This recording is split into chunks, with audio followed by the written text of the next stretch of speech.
Hey guys, in this video, I'm going to walk you through the steps on how you go about requesting a refund in your PayPal account. Now, this is different than filing a dispute in the resolution center. So if you're looking to file a dispute, I'll have a separate video on how to do that linked at the top of the video description. But this is just going to be requesting a refund from a merchant or a seller in PayPal. So what we want to do is head on over to paypal.com. I'll also have their website linked down in the video description. Over at PayPal, click login and then enter in your PayPal email and password to log into your PayPal account.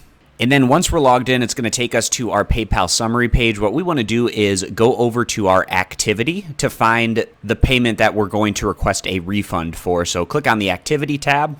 And then in the activity area, you're going to want to find the transaction that you're going to try to refund. So just make sure that the start and end date are during the time period that you made the purchase. You can also try searching specifically if you know the website, for instance, that you made the purchase from. You can type that here into the search activities to try to find it. And then once you found the correct purchase, just go ahead and click on that option. So for me, I'm going to click on this eBay purchase right here.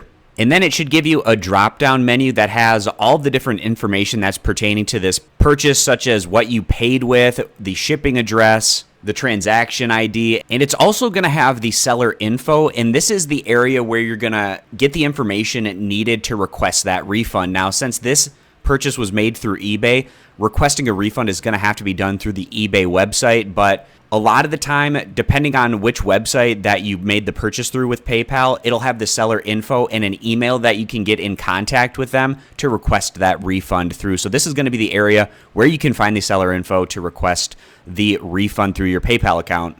And again, guys, if you want to escalate this to filing a dispute and disputing the payment, then I'll have a separate tutorial video on how to do that posted at the top of the video description. So I appreciate you guys stopping by. Consider subscribing, and I'll catch you back here next time.